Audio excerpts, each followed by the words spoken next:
St Pancras Station, one of London's biggest and busiest. But not today.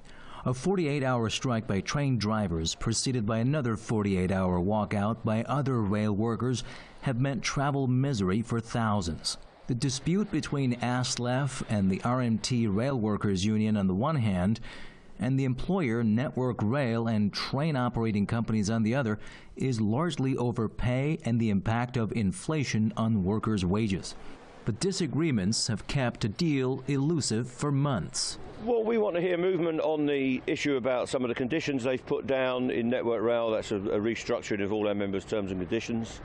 And it's a similar recipe in the train operating companies. They've gone for a thing called driver-only operation, which we think is extremely unhelpful. We can't accept that. And of course, we'd like an improvement in the pay offers. Prime Minister Rishi Sunak has so far refused to meet with the unions to try and hammer out a deal, and has instead vowed to get tough on the strikes. His government is also accused of trying to turn public opinion against the strikers. But there's no sign of that happening yet.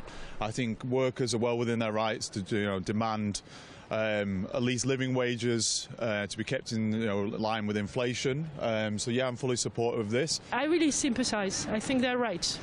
So I'm not mad, it's inconvenient. The UK economy is experiencing the combined effects of Brexit, the war in Ukraine and its effect on energy costs, as well as inflationary pressure on the post-pandemic recovery. And rail workers are not the only ones complaining. ASLEF and the RMT are two of the UK's most powerful unions, able to bring their railway service to a standstill during industrial disputes.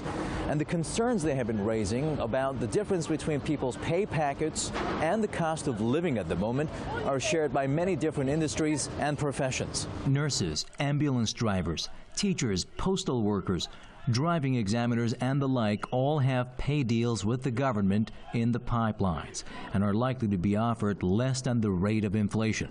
And that means the UK's winter of discontent is likely to drag on.